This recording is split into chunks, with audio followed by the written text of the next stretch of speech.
Part 1, Simula ng kwento. Huwag kalimutan mag-like, mag-subscribe, at mag-comment sa video. Sa isang marangyang lungsod, may isang lalaking kilala bilang isang matagumpay at napakayamang negosyante. Ang pangalan niya ay si Adrian. Bata pa lamang siya ay natutunan na niyang magsikap, kaya naman sa murang edad ay nakamit niya ang tagumpay na pinapangarap ng marami. Ngunit sa kabila ng kanyang kayamanan, may isang bagay na hinahanap pa rin niya, ang tunay na pag-ibig. Isang araw, nakilala niya si Clara. Isang simple ngunit napakagandang babae. Hindi ito katulad ng ibang babae na nakapaligid kay Adrian. Si Clara ay mabait, maalaga, at tila walang pakialam sa yaman niya. Dahil dito, agad na nahulog ang loob ni Adrian sa kanya. Lumipas ang mga buwan, naging mas malalim ang kanilang relasyon. Palaging sinasabi ni Clara na mahal niya si Adrian, hindi dahil sa pera, kundi dahil sa kung sino siya. Ngunit kahit ganon, may duda pa rin sa puso ni Adrian. Paano kung mahal lang niya ako dahil mayaman ako, tanong niya sa sarili. Isang gabi, habang nag-iisa siya sa kanyang malaking bahay, may naisip siyang plano. Isang plano na magbabago sa lahat. Nagdesisyon si Adrian na subukan ang pag-ibig ni Clara. Magpapanggap siya. Magpapanggap siya na siya ay paralisado. Hindi naging madali ang plano. Kailangan niyang itago ang kanyang tunay na kalagayan sa lahat, lalo na kay Clara. Nagpanggap siyang naaksidente sa isang malubhang insidente. Ayon sa kwento, nasugatan ang kanyang gulugod at hindi na siya makakalakad habang buhay. Agad na kumalat ang balita. Ang dating malakas at makapangyarihang si Adrian ay ngayon nakahiga na lamang sa kama. Nang marinig ito ni Clara, dali-dali siyang pumunta sa ospital. Pagpasok niya sa silid, nakita niya si Adrian na tila walang lakas, hindi makagalaw. Adrian, mahinang sabi niya habang lumuluha. Ngunit sa loob-loob ni Adrian, siya ay nagmamasid. Pinag-aaralan niya ang bawat kilos, bawat salita ni Clara. Sa mga unang araw, walang nagbago. Alagang-alaga siya ni Clara. Pinapakain siya, pinupunasan ang kanyang pawis, at hindi siya iniiwan. Hindi kita iiwan, Adrian. Kahit ano pa ang mangyari, sabi ni Clara. Dahil dito, halos maniwala na si Adrian na totoo ang pagmamahal nito. Ngunit hindi pa siya kumbinsido. Gusto niyang makita ang tunay na kulay ni Clara sa paglipas ng panahon. Lumipas ang ilang linggo. Unti-unting nagbago ang lahat. Naging mas tahimik si Clara. Hindi na siya gaanong nakangiti. Minsan, napapansin ni Adrian na tila pagod na pagod ito.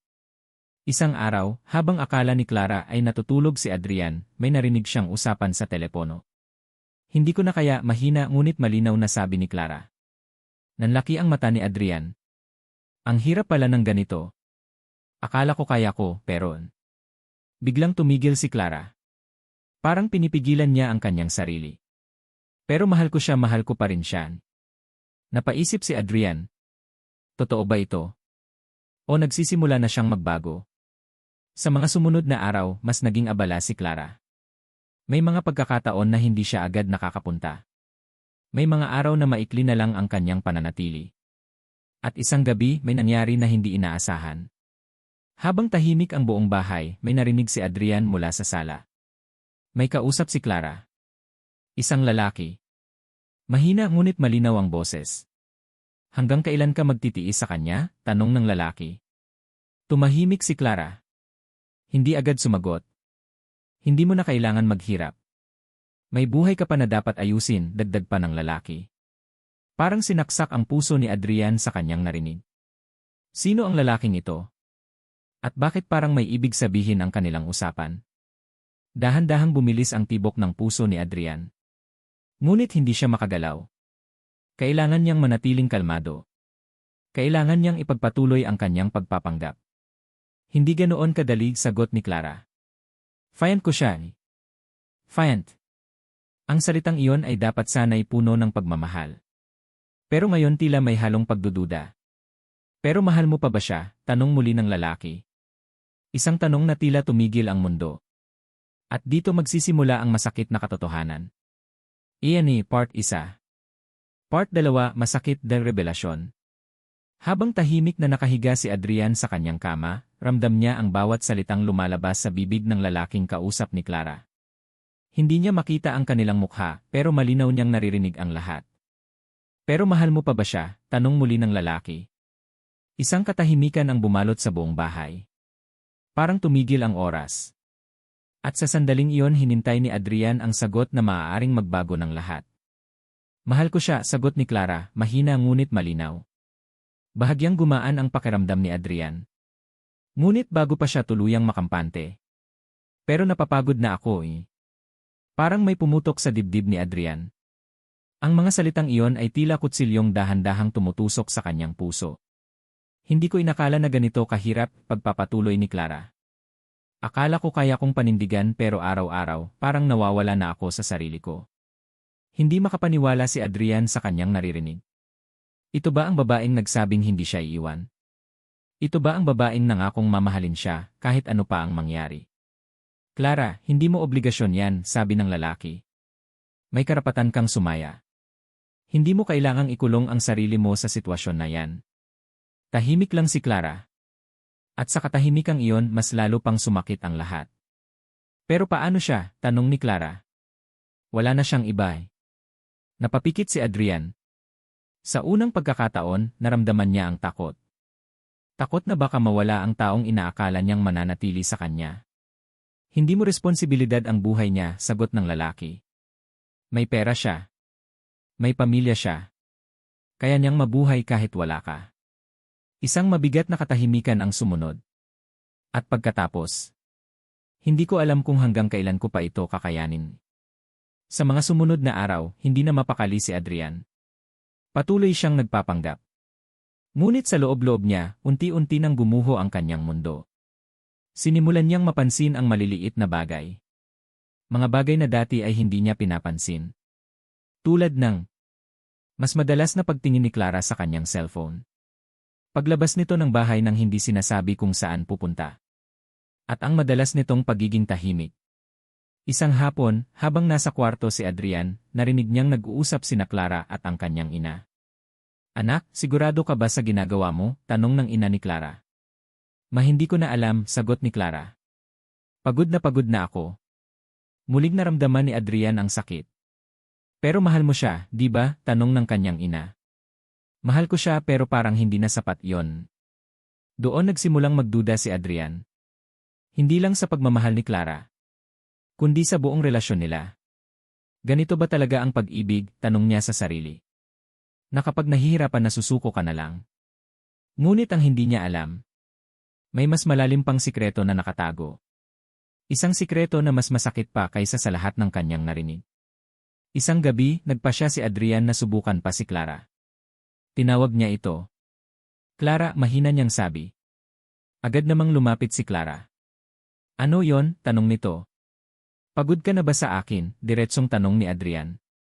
Nagulat si Clara. Hindi ito agad nakasagot. Hindi, bakit mo naman nasabi yan? Pilit nitong sagot. Ngunit bilang isang matalinong tao, alam ni Adrian. May tinatago ito. Kung gusto mo nang umalis maiintindihan ko, dagdag pa ni Adrian. Isang sandali ng katahimikan. At pagkatapos, hindi kita iiwan, sagot ni Clara. Ngunit sa pagkakataong ito, iba na ang dating ng mga salitang iyon. Hindi na ito katulad ng dati. May halong pagdududa. May halong pagod. At higit sa lahat, may halong kasinungalingan. Lumipas pa ang ilang araw. At dumating ang araw na tuluyang nagbago ang lahat. Isang araw, nagkunwaring tulog si Adrian. Narinig niyang pumasok si Clara sa kwarto. Ngunit hindi ito nag-iisa. Kasama nito ang parehong lalaki. Ngayon mas malinaw na ang lahat. Sigurado ka bang walang makakaalam? Tanong ng lalaki. Kailangan nating mag-ingat, sagot ni Clara. Parang tumigil ang mundo ni Adrian. Hindi lang ito simpleng pag-uusap. May tinatago sila. Isang bagay na hindi niya inaasahan. Malapit na, sabi ng lalaki. Konting tiis na lang makukuha na natin ang lahat. Nanlaki ang mata ni Adrian. Lahat? Anong ibig sabihin nito? Hindi ko na kayang magpanggap araw-araw, sabi ni Clara. Ang hirap alagaan siya habang alam kong di. Bigla itong tumigil. Habang alam mong ano? Tanong ng lalaki. Isang katahimikan. At pagkatapos, habang alam kong hindi na siya ang lalaking minahal ko Sa sandaling iyon, tuluyang nadurog ang puso ni Adrian. Ngunit ang mas masakit pa. Hindi pa tapos ang revelasyon. Iyan Part 2. Part 3, malaking twist pagbubunyag ng tunay plano. Sa likod ng kanyang nakapikit na mga mata, pilit kinokontrol ni Adrian ang kanyang emosyon. Gusto niyang sumigaw. Gusto niyang bumangon at harapin ang dalawa. Pero hindi niya pwede gawin yon. Hindi pa. Kailangan niyang malaman ang buong katotohanan. Sigurado ka bang walang makakaalam? Muling tanong ng lalaki. Huwag kang mag-alala, sagot ni Clara. Kontrolado ko ang lahat. Ang bawat salita ay parang martilyong tumatama sa puso ni Adrian. Hindi niya akalaing maririnig niya ito mula sa babaeng pinangarap niyang makasama habang buhay. Kapag nakuha na natin ang mga dokumento, tapos na ang lahat, dagdag pa ng lalaki. Magiging atin na ang kumpanya at ang pera niya. Nanlamig ang buong katawan ni Adrian. Ngayon, malinaw na ang lahat.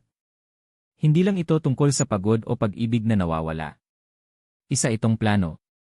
Isang panlilinlang. Isang pagtataksil. Pero paano kung maghinala siya? Tanong ng lalaki. Hindi na, sagot ni Clara. Hindi na siya makakagalaw. Wala na siyang kakayahan para magtanong pa. Napakagat si Adrian sa loob-loob niya. Kung alam lang nila. Kung alam lang nila na ang lalaking akala nilang walang laban ay nakikinig sa bawat plano nila. Hindi ko na kayang maghintay, sabi ng lalaki. Matagal na natin itong pinaplano. Kaunti na lang, sagot ni Clara. Magtiis ka pa ng konti. Ang tono ng boses ni Clara ay hindi na ang dating malambing. Ito ay malamig, kalkulado, at puno ng kasinungalingan. Doon na pagtanto ni Adrian. Ang babaeng minahal niya ay hindi ang babaeng nasa harap niya ngayon. Lumabas ang dalawa sa kwarto. At doon dahan-dahang iminulat ni Adrian ang kanyang mga mata. Sa unang pagkakataon matapos ang maraming araw. Gumalaw ang kanyang kamay. Mahina pero sapat para patunayan ang isang bagay. Hindi siya paralisado. Hindi kailanman. Hindi ninyo alam kung ano ang sinimulan ninyo, bulong niya sa sarili. Ang sakit na kanyang naramdaman ay unti-unting napalitan ng galit. At ang galit na yon ay magiging simula ng kanyang paghihiganti. Kinabukasan, muling bumalik si Clara na parang walang nangyari. Ngumiti ito. Nagpanggap. Tulad ng dati. Good morning, sabi nito habang inaayos ang una ni Adrian. Ngunit ngayon, iba na ang tingin ni Adrian. Nakikita na niya ang likod ng maskara. Sa loob ng mga sumunod na araw, tahimik na nagsimula si Adrian sa kanyang plano. Isang plano na mas malalim kaysa sa panlilinlang ni Clara.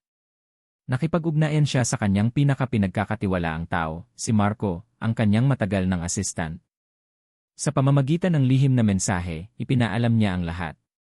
At doon nila sinimulan ang pagbuo ng ebidensya. Naglagay sila ng mga hidden cameras sa loob ng bahay. Sinimulan nilang i-record ang bawat galaw ni na Clara at ng lalaki. Bawat pag-uusap. Bawat plano. Lahat. At hindi nagtagal. Nakuha nila ang katotohanan. Ang lalaki ay si Daniel. Isang dating empleyado ng kumpanya ni Adrian na tinanggal dahil sa pandaraya. At ngayon, bumalik ito para maghiganti. Hindi lang ito tungkol sa pera, sabi ni Adrian habang pinapanood ang mga recordings. Plano nila akong sirain at kunin ang lahat ng pag-aari ko. Isang gabi, muli silang nag-usap sa sala. At sa pagkakataong ito, mas malinaw, mas direkta, at mas mapanganib ang kanilang plano. Kailangan na nating pirmahan niya ang mga papeles, sabi ni Daniel. Kapag nailipat na sa pangalan mo ang mga assets niya, wala na siyang laban. At paano kung tumanggi siya? Tanong ni Clara. Ngumiti si Daniel. May paraan tayo para mapilit siya. Doon na napuno si Adrian. Hindi na ito simpleng pagtataksil. Ito ay isang krimen. Ngunit sa halip na magpadalos-dalos, mas pinili niyang maghintay. Maghintay ng tamang oras. Ang oras na sila mismo ang mahuhulog sa sarili nilang bitad. At dumating ang araw na yon. Isang umaga, dumating si Clara sa kwarto dala ang ilang dokumento. Adrian, sabi niya, malambing ang boses. Kailangan mo lang pirmahan ito para sa business mo. Ngunit sa pagkakataong ito, handa na si Adrian. Handa na siyang ibunyag ang lahat. Dahan-dahan niyang iginalaw ang kanyang kamay. At sa unang pagkakataon, hinawakan niya ang papel. Napaatras si Clara. Nanlaki ang kanyang mga mata.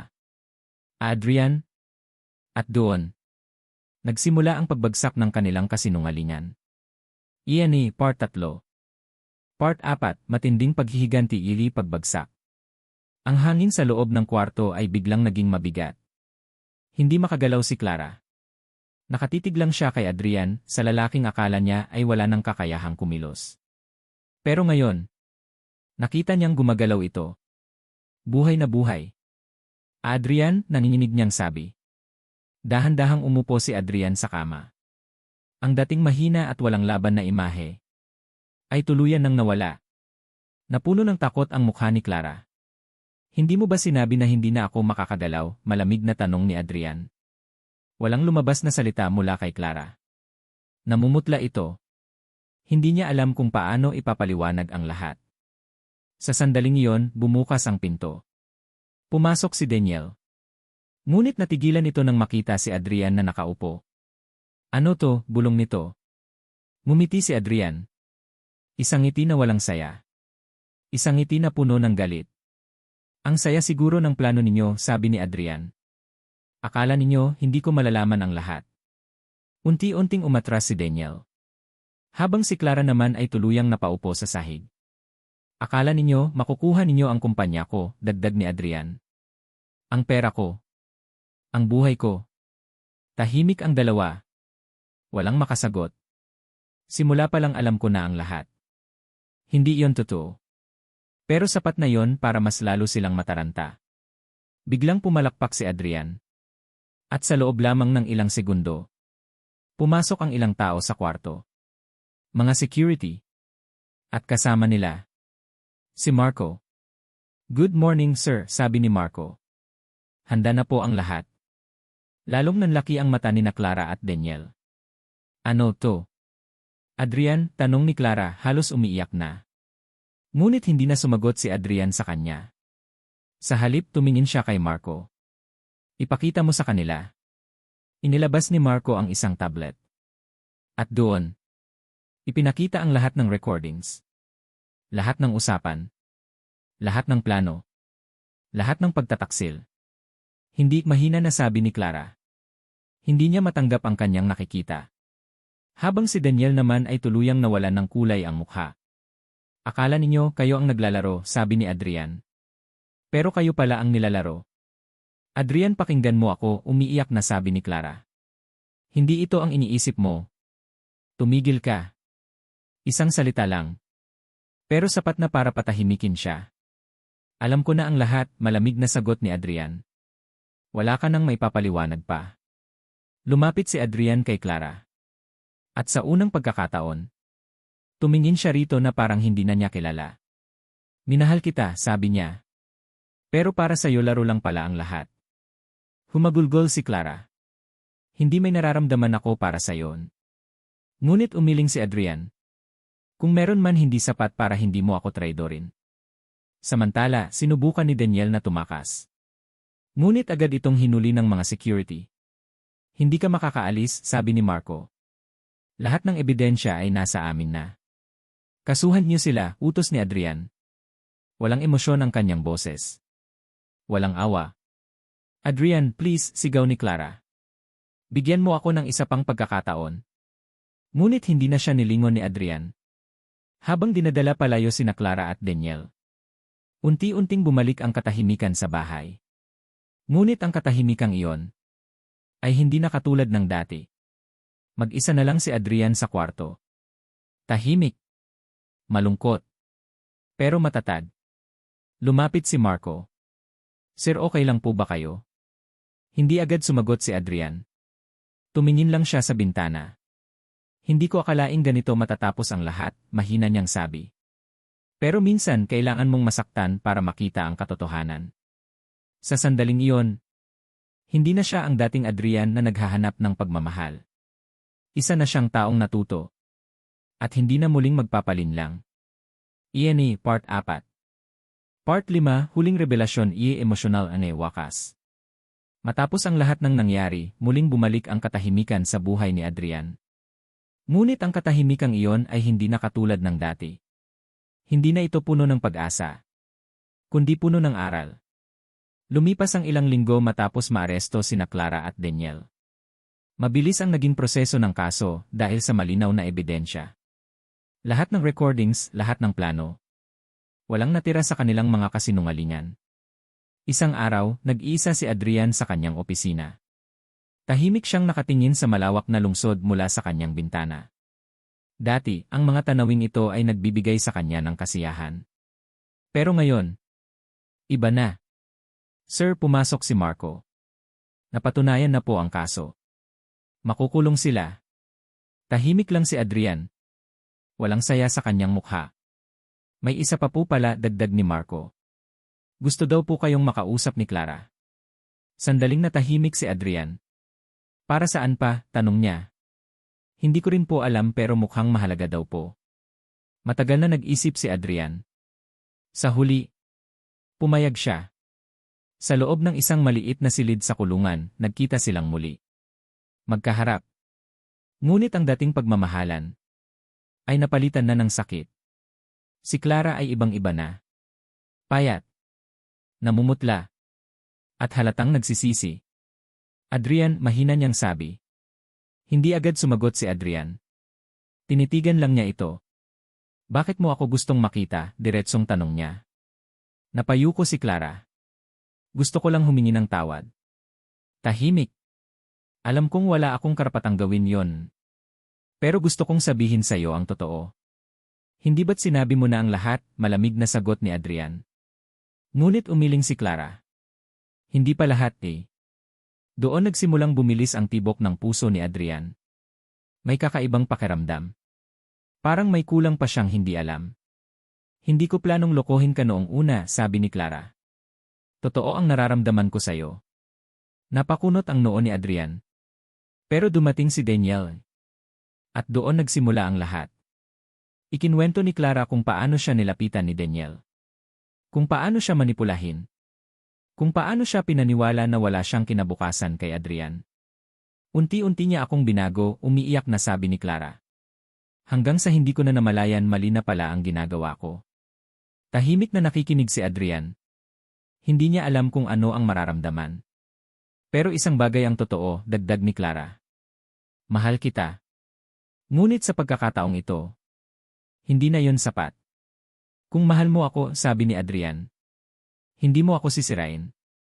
Tumulo ang luha ni Clara. Alam ko, sagot niya. At iyon ang pinakamalaking pagkakamali ko. Isang mahabang katahimikan ang sumunod. At may isa pa, sabi ni Clara. Nanlaki ang mata ni Adrian. Ano yon? Huminga ng malalim si Clara. Hindi lang pera ang habol ni Daniel. May galit siya sa'yo. Napakunot ang noo ni Adrian. Anong ibig mong sabihin? Ang pamilya niya ni nasira dahil sa kumpanya mo. Parang may kidlat na tumama kay Adrian. Ngayon, mas lumalim ang kwento. Ikinwento ni Clara ang buong katotohanan. Kung paano nawala ng trabaho ang ama ni Daniel. Kung paano ito nauwi sa trahedya. At kung paano isinisi ni Daniel ang lahat kay Adrian. Hindi makapaniwala si Adrian. Hindi niya alam ang mga bagay na yon. Hindi mo man sinasadya, sabi ni Clara. Pero may mga taong nasaktan sa likod ng tagumpay mo. Sa unang pagkakataon, natahimik si Adrian hindi dahil sa galit, kundi dahil sa realization. Hindi niya kontrolado ang lahat. At minsan, may mga desisyon siyang may hindi inaasahang epekto. Tumayo si Adrian. Salamat sa pagsasabi ng totoo. Adrian, tawag ni Clara. Ngunit hindi na siya lumingon. Patawarin mo ako, huling sabi ni Clara. Sandaling tumigil si Adrian. Pinapatawad kita, sabi niya. Pero hindi na kita kayang mahalin ulit. At tuluyan na siyang umalis. Sa paglabas niya ng kulungan, parang may bigat na nawala sa kanyang dibdib. Hindi na siya galit. Hindi na siya nasasaktan tulad ng dati. Handa na siyang magsimula muli. Lumipas ang mga buwan. Unti-unting inayos ni Adrian ang kanyang buhay. Mas naging maingat siya. Mas naging mapagpakumbaba. At isang araw, may nakilala siyang muli. Isang babaeng hindi niya inaasahan. Simple, tahimik, at totoo. Ngunit sa pagkakataong ito, hindi na siya basta-basta magtitiwala. Dahil natutunan na niya, ang tunay na pag-ibig ay hindi sinusubok sa panlilinlang. Ito ay binubuo sa tiwala, respeto, at katotohanan. At doon nagtapos ang kwento ni Adrian. Hindi bilang isang biktima, kundi bilang isang taong natuto, nagbago, at muling bumangon. Maraming salamat sa panonood. Huwag kalimutan mag-like, mag-subscribe, at mag-comment sa video.